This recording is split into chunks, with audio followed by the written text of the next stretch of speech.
Meus irmãos, a paz do Senhor. Graças a Deus estamos aqui mais uma noite para falarmos a palavra do Senhor. E falar a palavra do Senhor é bênção nas nossas vidas.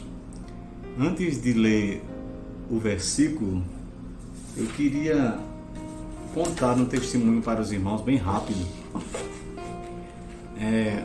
Uma determinada manhã, eu fui convidado por um dos pastores que já passou aqui em nossa cidade a visitar uma família.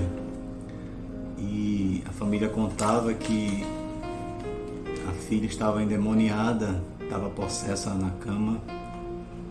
E de fato, quando chegamos lá, a moça estava se contorcendo na cama, uma situação assim bem complicada.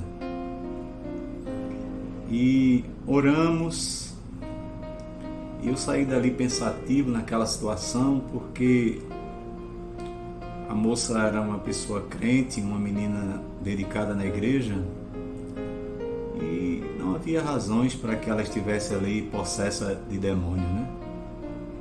Então, depois de algum tempo, ficamos sabendo que aquela moça, na verdade, ela não tinha possessão demoníaca, ela guardava um segredo, que ela não conseguiu conversar com o seu pai, com a sua mãe, com seus irmãos, com ninguém da igreja, e por isso ela estava se debatendo naquela cama, como se quisesse arrancar de si aquele mal que ela tinha cometido. Então, eu pensando nesse testemunho, eu quis fazer uma leitura com os irmãos aqui em 2 Reis, no capítulo 5, o versículo 10, que nos diz o seguinte: Então Eliseu mandou um mensageiro dizendo: Vai e lava-te 7 vezes no Jordão, e a tua carne te tornará e ficarás purificado. O versículo 14 diz: Então desceu e mergulhou no Jordão 7 vezes, conforme a palavra do homem de Deus. E a sua carne tornou como a carne de um menino e ficou purificada. Os irmãos certamente já sabem de que eu estou falando. Estou falando de Naamã, aquele homem leproso. E nós já ouvimos muitas pregações lindas, Deus já falou profundamente, trouxe lições bem profundas ao nosso coração. Mas nesta noite eu queria dirigir a palavra a você, que lá dentro do seu coração não conseguiu perdoar a si mesmo. Eu não estou falando do perdão de Deus, porque a Bíblia nos ensina que as misericórdias do Senhor, elas são infinitas. Se você confessa e se arrepende, Ele lhe perdoa. Eu não estou falando desse perdão. Não estou falando daquele perdão que a gente dá a quem nos ofendeu. Eu estou falando de você perdoar a si mesmo.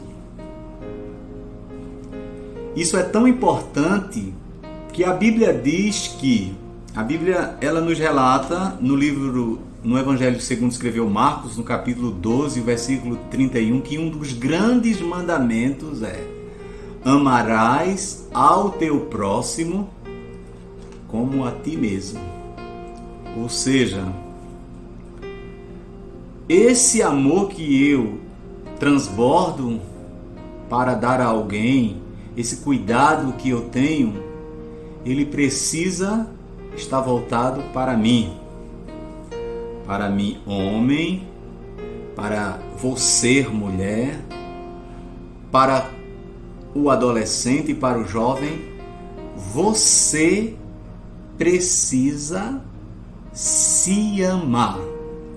Você precisa entender que como templo e morada do Espírito Santo, você tem que tratar bem a você mesmo, a você mesma.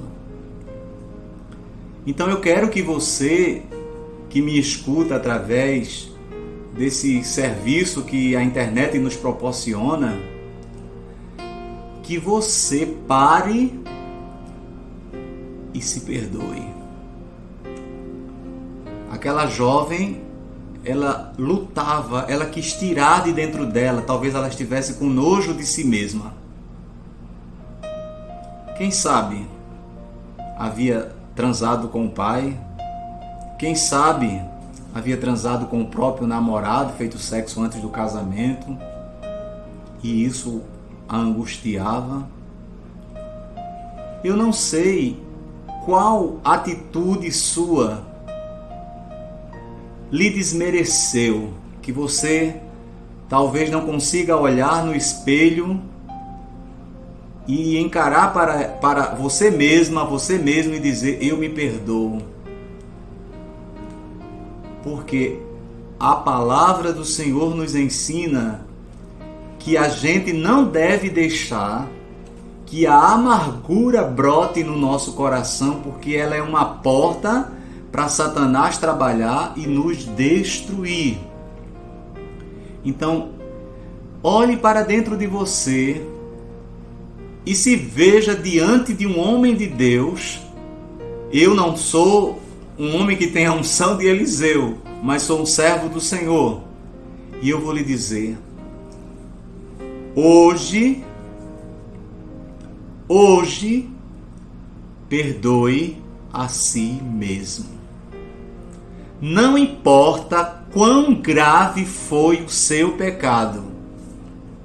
Você não tem coragem de contar a alguém da sociedade, você não tem coragem de compartilhar com alguém da sua congregação, você não tem coragem de partilhar com seu marido, com a sua esposa, mas vá para o rio da graça, que hoje não é mais aquele rio em que Naamã mergulhou. Você vai para o rio da misericórdia e se banhe. Glória a Deus. Glória a Deus. E se levante, glória a Deus, como alguém que de fato entendeu a graça salvadora de Jesus. Veja que Pedro foi confrontado várias vezes como um discípulo e negou a Cristo. E ele muito bem poderia ter feito como Judas, cometido suicídio.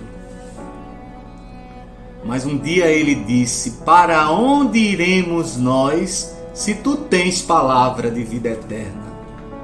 O céu e o inferno são lugares eternos. Não permita que o seu orgulho, não permita que a sua falta de humildade anule a misericórdia de Deus. Deixe Deus convencer você de que você foi limpo desta lepra. A misericórdia do Senhor são as causas de não sermos consumidos. Veja que Pedro foi confrontado e ele chega e o Senhor Jesus pergunta: tu me amas? 3 vezes. E ele no fim diz: Senhor, tu sabes tudo. Mas ele converteu-se, entregou-se, não ficou pensando: eu neguei, eu não tenho mais jeito, não tenho condição de seguir, Jesus é tão santo que eu não mereço ele. Pare com isso, que isso é uma arma de Satanás para lhe afastar da graça e da misericórdia. Judas cometeu suicídio, bem que a Bíblia diz que ele era filho da perdição, mas ele decidiu fazer o próprio julgamento dele, anulando o amor, porque ele não conhecia a profundidade do amor de Jesus. Não cometa o mal, o erro de se afogar na amargura, porque você talvez esteja dentro da igreja, cantando num coral, cantando num conjunto, sendo um ministro da palavra, mas guardando lá dentro a amargura de não ter se perdoado. A graça salvadora de Jesus veio para libertar-nos daqueles pecados que nós não temos condição. Hoje é a oportunidade que o Senhor dá a mim e a você de receber dele o perdão e que eu seja tão convencido, tão transformado que eu me perdoe. E esse perdão não é um cinismo do tipo, eu fiz isso não foi nada demais. Não, é reconhecendo lá, é com dor mesmo que a gente lembra daquele erro tão tremendo que a gente cometeu, mas a gente diz, eu preciso acreditar que o amor de Deus é maior que a minha transgressão. Jesus quer te dar um abraço de reconciliação neste dia. Cante comigo. Pai nosso, que estás no céu,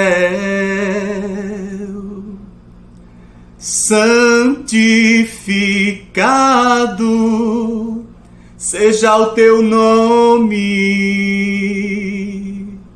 venha a nós o teu reino, seja feita a tua vontade, na terra como nos céus.